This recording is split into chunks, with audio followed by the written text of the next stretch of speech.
Okay, so without further ado, I'll let you with Wright. Please.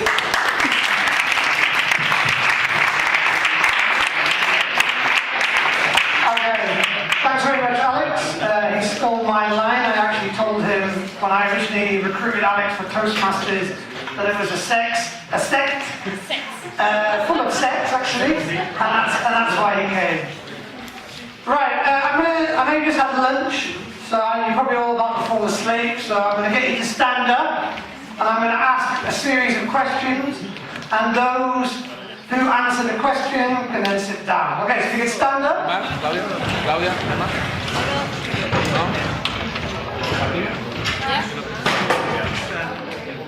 Okay, keep standing if you speak more than 2 languages, which I hope so for this talk.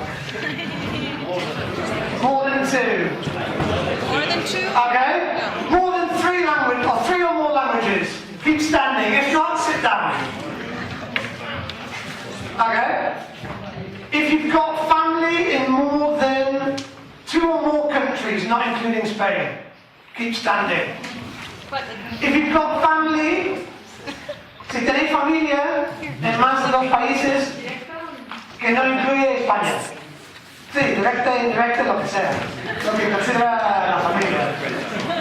Okay, and keep standing those of you who have visited 10 or more countries. Right, so in the audience we've got some intercultural people, yeah, who understand and who experience intercultural cultural shocks. Yes or no? Yes. Right, so we agree it exists. Yeah? Right, fine, then I can continue. Right, you can sit down now, yeah. It was just to get the digestion moving. I don't have any pacharan or anything like that to give out. Right, Alex has asked me to make it more practical than theory-based, okay, which means that it's going to be more about you guys and about me. But I'll give a little bit of theory to start off with to show I'm not a total fake or phony or snakeskin oil student seller. Okay. So one of the videos I was going to put on, it's not very good, but you can look on YouTube, is if you get the chance to watch the videos, the adverts of HSBC. I don't work for them, I don't get commission, but they do very funny adverts related to cultural differences. Has anybody seen any videos or adverts for HSBC? No. No? Well, that's because they don't show them in Spain. Watch television. Yeah, just don't watch Telecinco. Okay, so here's an example of one of their adverts. Yeah? What can the cow mean to different people from different countries? For some of us, it's leather, although this is plastic. Some people, it's a deity, and for other people, it's dinner. I put a quote from Harvard Business University, from a very famous professor there who deals with cross-cultural skills. And one of the things I like most about the quote is that when you're working between cultures or multicultural teams, one of the most important things that we really need to remember is, and I like this, listening is important, and listening without talking is even that much more important, okay? Do we do that? I do. That's because you're a woman, that's right. Fortunately, us men are not quite so gifted. Right, so today I'm going to talk a little bit about the theory and tools, and then I'm going to use a couple of case studies, hence the photocopy sheets, and you're going to be my cultural detectives, okay? So, some of the theory, or some of the things that could be influenced by culture. Communication styles, the use of English, for example, my American friends understand this as cross-cultural, correct? Correct. But in Europe, we talk about intercultural. Yeah? So, even the use of the language can be very different between cultures. Okay? Different attitudes toward hierarchy and authority, how we conduct meetings. For example, Alex, you said, everybody's back on time. Why did you emphasize the aspect of being back on time? Time is a scarce resource. Right, okay. And were you trying to make any cultural reference about time and people being on time? Well, I wouldn't dare to make that Okay, here, of course. but I would think about it. Okay, so the concept of the time can be different between different cultures. Okay? Time management, how we manage conflicts, giving instructions and giving feedback, how decisions are taken, building relationships. Okay, the first theory, or one of the grandfathers of cross-culturalism or interculturalism, is a guy called Geert Hofstede. And for anybody that speaks German here, if they can help me with the pronunciation. Hofstede, thank you. My German is pretty bad. I'm English, I only speak 2 languages. Right, and he talked about 6 cultural differences as a way of differentiating between different cultures. Power distance relates to how we relate to authority. Yeah? Whether we are more kind of like a kind of a flat management structure, or whether there's a lot of hierarchy. We really respect hierarchy, and therefore there's a greater distance between us down at the bottom, if we're down at the bottom, and the people right at the top. Cultures are individualist or collectivist. Yeah? An individualist culture would be my American friends here, and perhaps a more collectivist or group mentality perhaps would be something like in Southeast Asia or in Scandinavia. The next one is uncertainty avoidance. Cultures that avoid risk and uncertainty.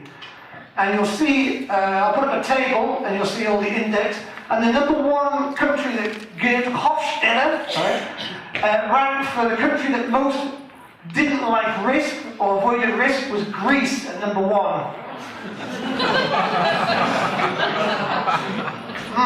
Okay, I'm not going to add anything more to that. Cultures that have more masculinity values, and cultures that have more femininity values.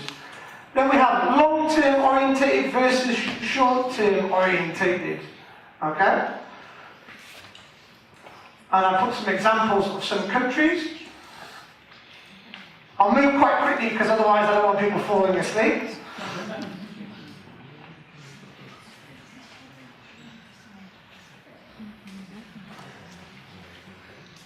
Yeah, this is quite, collectivist cultures tend to be more family oriented, where the family is more important as part of the culture.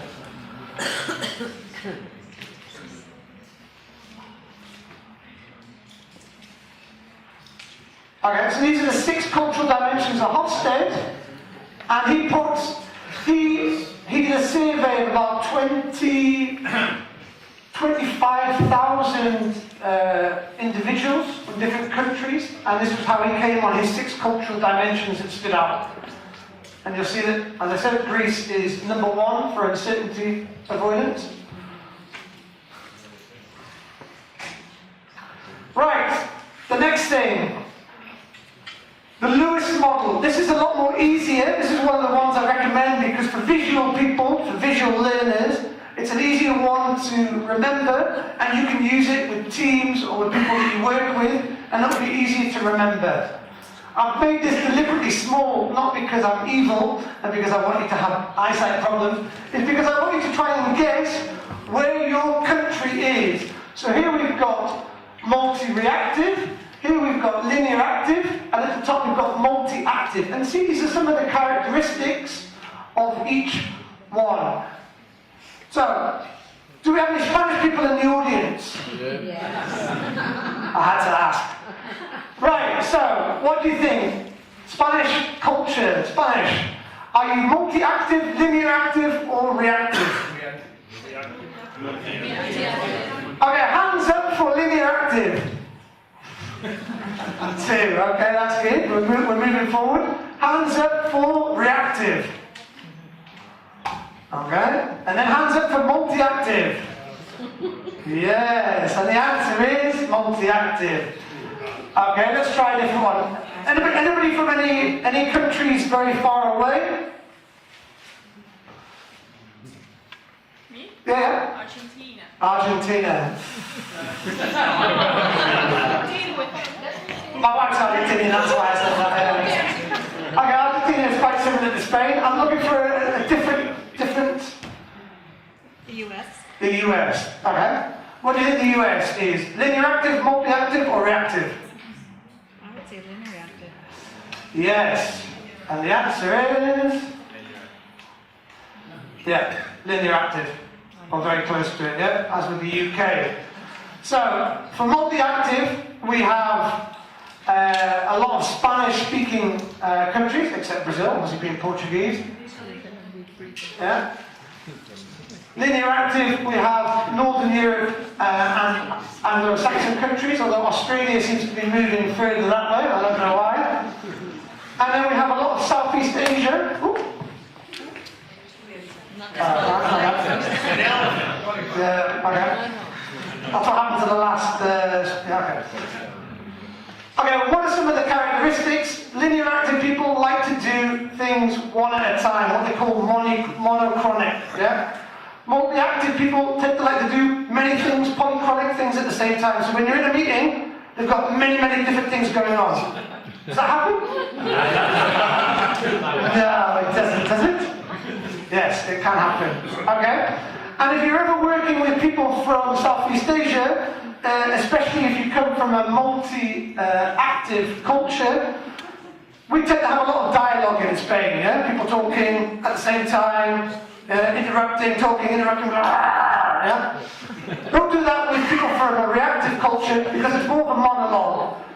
They speak, or you speak, they listen, and vice versa. If you interrupt all the time, it's...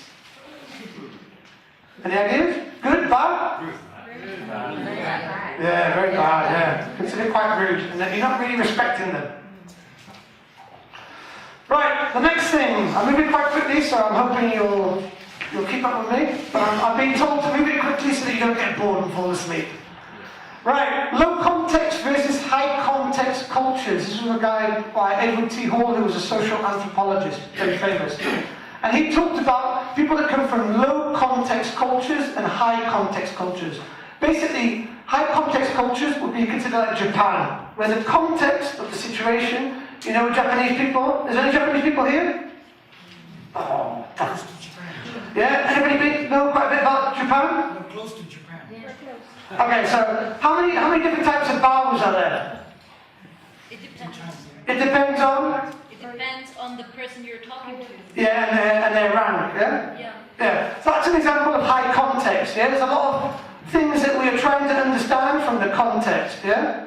Whereas a low context culture would be something like Germany or the US, where you need to be more direct and clear with your communication. With high context, it's advisable to be more kind of indirect, more diplomatic. Don't say no. Yeah? And here we've got a map, high context, low context. And we've got Spain, more high context and low context. Yeah? So we've got here Switzerland and Germany over here for low context. And then kind of Southeast Asia, Middle East, over here for high context. Right. This is one of the things that I do several courses in Airbus with working in multicultural teams, and they always say, well, what can we do that's really complicated and really difficult? And it's because they've got Spain, Germany, France, and the UK. It sounds like the European Union, it's a nightmare. But one of the things that they can do, which I've been pushing them for, is to follow von Strumppener, who was a Shell executive, and when he left Shell, he wrote a very famous book called The Riding the Waves of Culture. And he talked about the 4 R's, yeah? Recognition of cultural differences and cultural similarities, because there are a lot of similarities. Respecting them. Reconciliation is creating a kind of a third culture or a mix of two of the various cultures together. And then putting it into practice with realization and always checking and asking to see if it works. Okay? So with the case that we're going to do, these are the type of things that we're going to be looking for. So I'm going to be asking you, in groups of 4, to try and recognize what the cultural differences and similarities are, or were, because it's in the past. Yeah? And what perhaps could they have done differently to have made the, because it's a merger or a fusion, have worked better considering the cultures involved. Okay? This is another tool I use as well called the Ladder of Inference by Chris Argis. And what happens is, basically we tend to go up the ladder of inference very, very quickly. Instead of taking our time and looking at what we observe, selecting data, giving meaning, making assumptions, drawing conclusions, adding belief. We just tend to shoot that very, very quickly, and we say, oh God, these people are late. X culture, they're always late, these people. Oh, they didn't even say hello. Oh, the British are so so rude. Yeah? So we've got to stop ourselves going up the ladder of inference, okay? I'll give you an example. Huh? Yeah, so the meeting started at 9 and he arrived, or she arrived at 9:30. He knew what time we were starting. I sent him an email. He's late again. What of lack of respect. I can't trust him. Culture, X or X, is unreliable and unprofessional. Yeah? So we make a generalization and complain. Rather than trying to understand that perhaps for other cultures, time isn't the most important thing. Yeah? And perhaps the relationship is more important. Maybe they had another meeting with somebody important for the project or the meeting that they were going to have afterwards. Yeah, this is very good for the British. She told me, oh, that's very interesting. Yes, oh, very good, not bad. Yes. And what we really think probably is not that. Okay? So we tend to be a little bit too polite and hide behind our politeness. Yeah? This is an example with somebody working with somebody from the UK. And we get called hypocrites for being ambiguous. Very quickly, use of language. Yeah? I don't know if you can read that very well. Okay, I'll read that very quickly. Here's what the British say in the first column, what the British mean and what others understand. That's not bad. What the British mean, that's not good, and what others understand, that's poor. I like this one. I mean, it's kind of a little bit tongue-in-cheek, a little bit humorous. Very interesting. What we mean, that's clearly nonsense.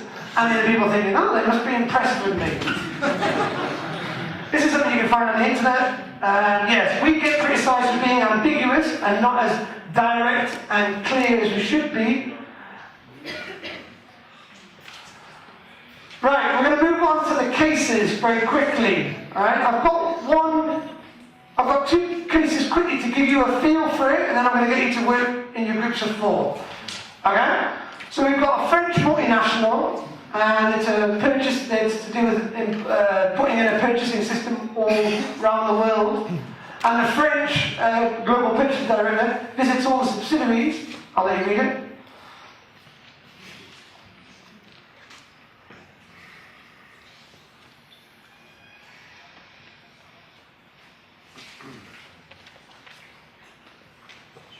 Yeah? No? Yeah? Okay. Why didn't what's the cultural problem that's happened here? Any volunteers? Anybody like to say? So when the Japanese director said, this will be very difficult for us, because he comes from a high context culture and he didn't want to say no, he was really saying no. Okay? That's the cultural difference. What the other person, the French director, could have done would have been asking more questions, going into more detail, trying to find out.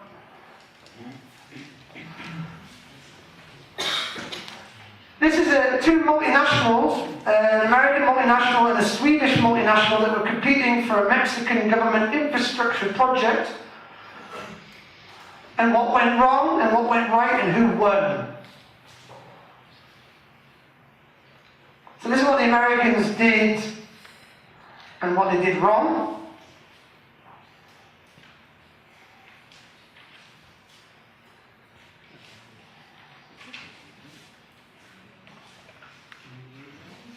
Can you read that? No. Okay, yeah, sorry. Basically what happened was the Americans sent a team of lawyers and technical experts down. The Mexicans got offended because they didn't send anybody at a high enough level to make the Mexicans feel or the minister feel that they were important. They sent the lawyers down, they sent the technical people down, and they didn't build any trust. They also didn't respect that the Mexicans wanted to deal with somebody at the same level. Okay, that was one mistake.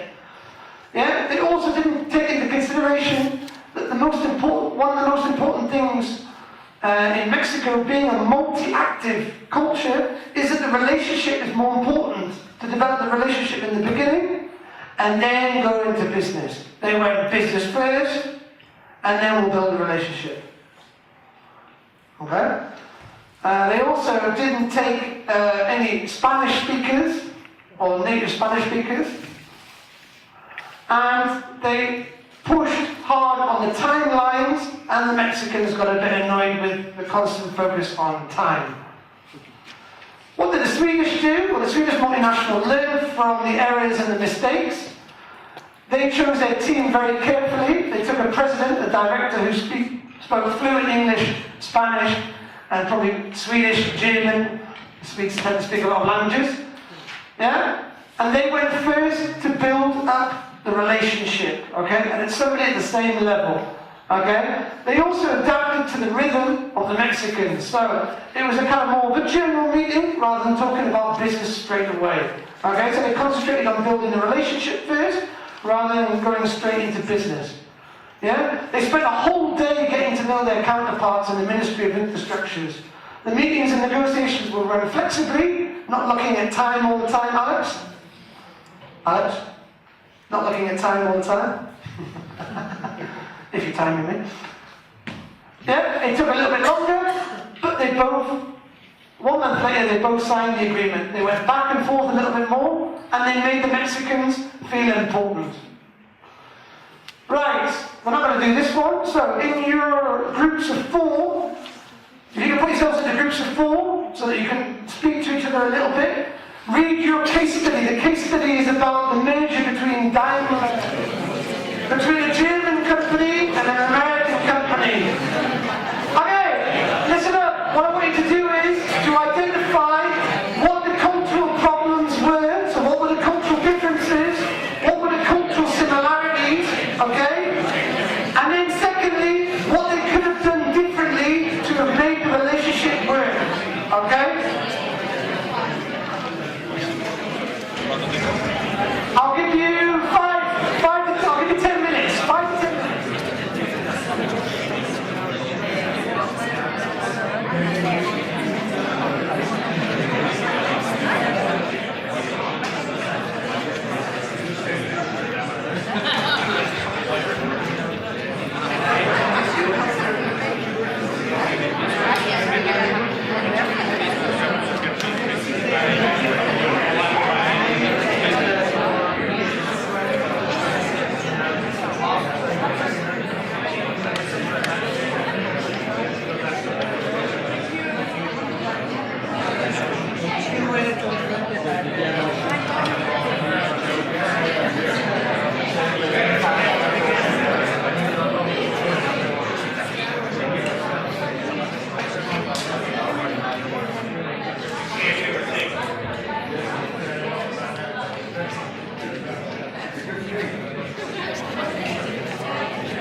Anybody like to start with any cultural similarities?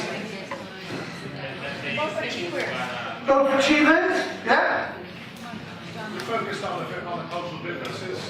Are there any cultural similarities? There are some cultural similarities, yes, because there's a large German contingent in America. Yeah, exactly. In fact, Germans actually make up a lot of American business per se. Exactly. They've learnt a lot from the American way of doing things, and whereas Germans tend to sort of blend into America and become more Americanized, the opposite doesn't. Yeah, that's very, very true, yeah. For example, anybody's had tomato ketchup, it's a very famous brand.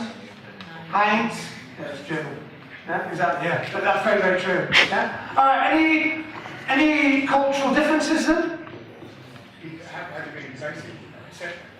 Number of cultural differences. Well, any cultural differences you observed when you read the case? Essentially, we found that the US was more pragmatic, perhaps, or thought of as being more pragmatic. And, Wanting to do things quicker? and more able to look at all sides of a problem. Yeah. Perhaps and take and look at different angles, whereas the Germans can be more methodical and perhaps a little bit more mindset. What's the word? Tunnel vision. Yeah, tunnel vision, or as the Spanish say, cuadriculado. Yeah, more process orientated, wanting to follow processes and not jump processes, whereas the Americans are more big picture. Okay, anybody else like to add any cultural differences or similarities? The way decisions are made. Yeah, the way decisions are made. Like the people from the States, they are very quick decisions. Yeah, they make quick, rapid decisions, yeah. They will fix the problems as soon as they happen. But Germans, they prefer to take their time to analyze the problem, take a decision which is well thought. Yeah, they take more time, more people involved, get more information, more experts. Yeah. Apart from that, the hierarchy. So they are more hierarchical. Yeah. Everybody's in their kind of position. Yeah, and the title they have like doctor. Yeah, exactly. That's a very good point. You'll often see on the bottom of emails, if you have any German colleagues or German suppliers or customers, they'll always have a title or doctor something at the bottom, yeah? So everybody tends to be in their position and an expert in their area. Carlos? Well, I get the inverse. I get the inverse, so to say, view from it.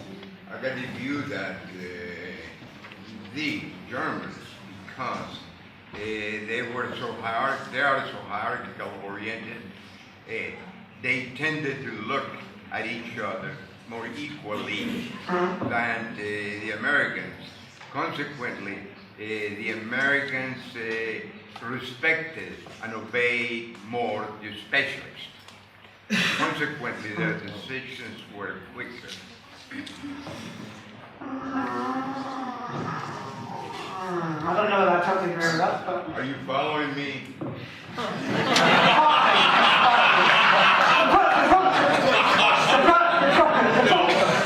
problem is I've got to watch out for the time. It's a point worth debating, but I don't want to go into more detail, but it's a valid point. Right, okay. Let's move on to the next thing, because we're running out of time a little bit. What could they have done to have made it work? We felt that Sorry, what's your name? John. John. Okay, John. Group. John's group, okay. Yes, Very hierarchical. and the boss. Okay. We felt that perhaps having realised that this wasn't working, they should have stepped back, examined the differences from a logical point of view, and perhaps all been a little bit more pragmatic. And open-minded. And open-minded. Yeah. Examine the differences, and perhaps in fairness, maybe they should have produced a sort of secondary layer of people to discuss this deal. And a mix of both A sides. mix of both sides, Yeah. because it was felt that perhaps the Germans were more biased in terms of numbers, specifically. And yeah, we thought that maybe a third-party group could possibly bring the sides together. Clearly, the Germans don't trust the Americans, and from a mistrust point of view, Exactly. and the Germans do trust the Americans do trust the Germans, but don't see them in the same light. So yeah, if we apply what von Trumpen has said, respect, very good, respect, recognition of differences and similarities, and then trying to reconcile and make a third culture by having that extra layer that was a mix. They probably could have tried to create the beginnings of a new culture together. Correct. Yeah, and bring out the best of both rather than being separated and isolated. Okay, very good point. Thank you. Thank you, spokesperson John, or John's group, depending on how hierarchical it is. Anybody else? Since Americans obviously love country music, Since all Americans love country music, that depends if you're on the coast or in the middle. I lived in Ohio for 2 years, yes, I probably agree with you. if you're from Nashville, and the Germans love their waltzes, so probably when they tune in their music, when rock and roll is being played on, lower the volume, Yeah. and when the waltz is played on, concentrate.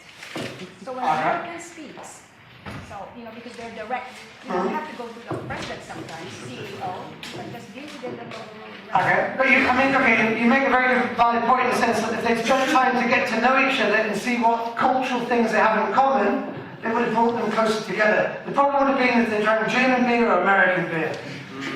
Danish beer. German beer. Danish. That would solve the problem. Yeah. Oh, yeah, exactly, very good.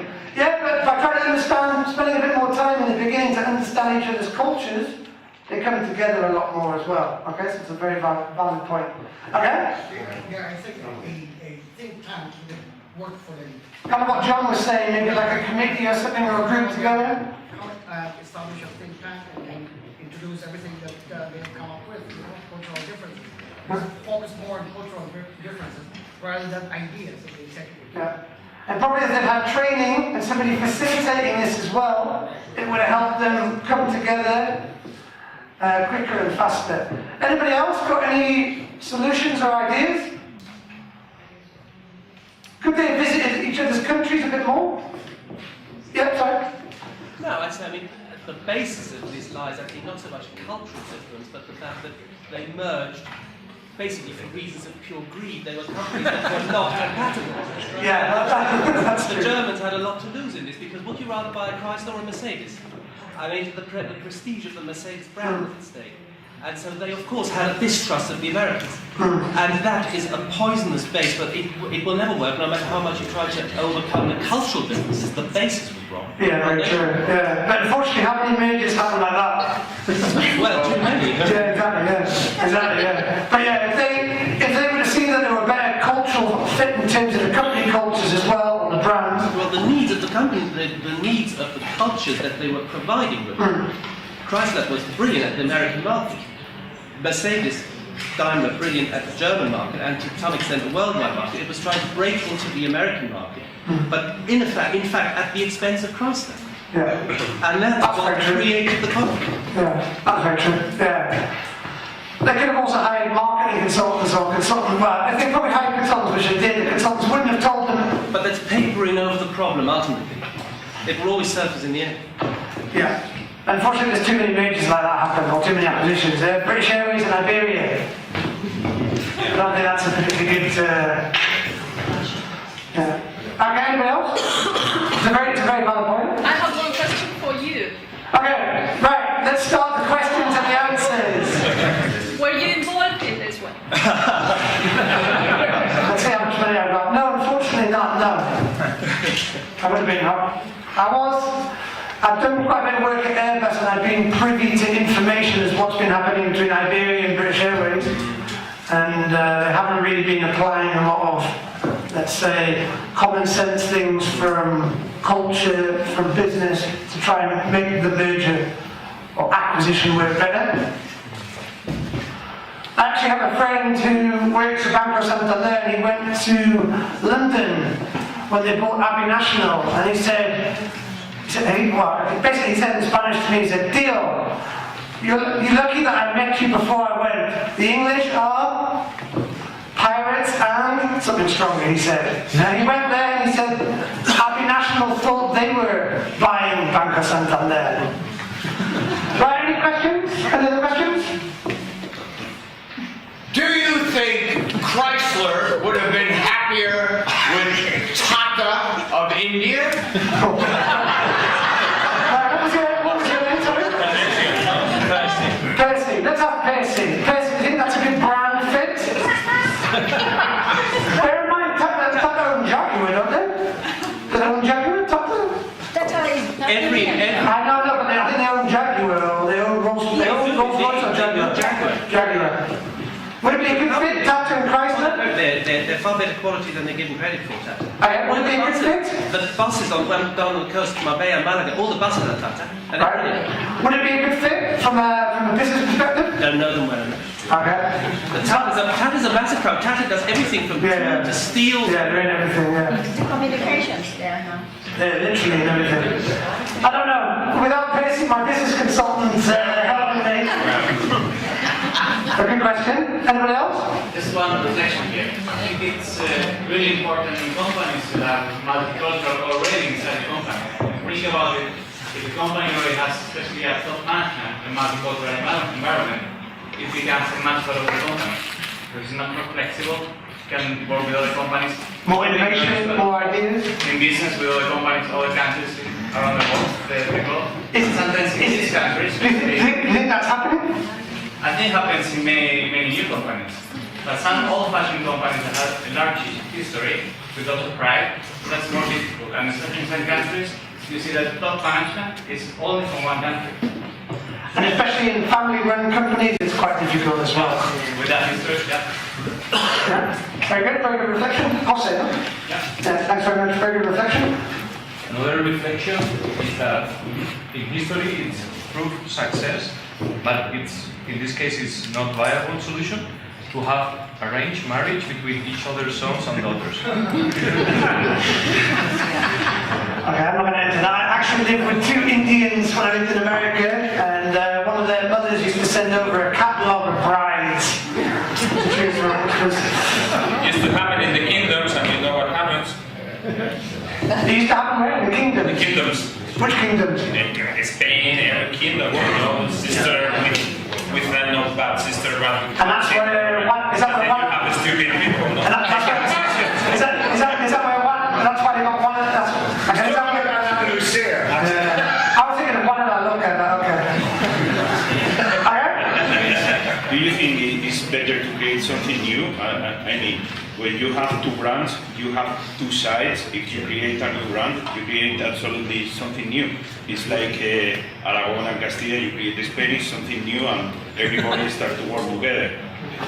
Yes, absolutely. I think, for example, the European Union and the Eurozone have kind of shown that there's a lot of problems when you try and mix cultures together. But one of the best investments, and I'm sorry to say that some of the budget has been cut here in Spain, has been Erasmus.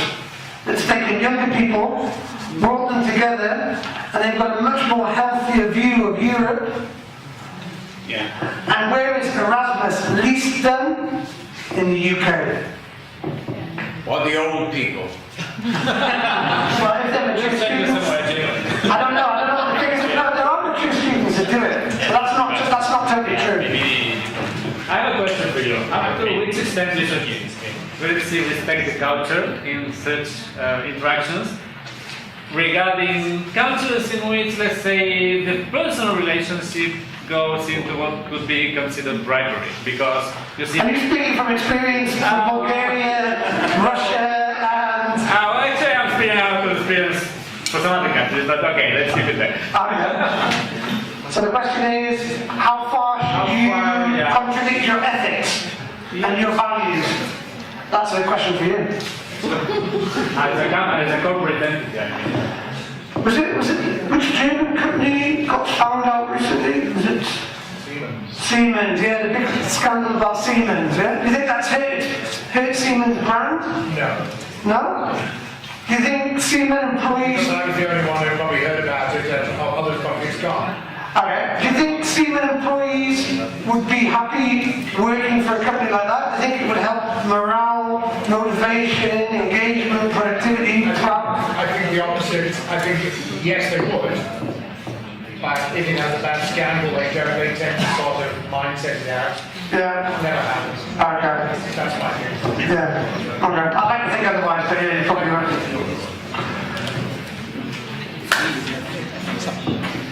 Okay, Chris, thank you.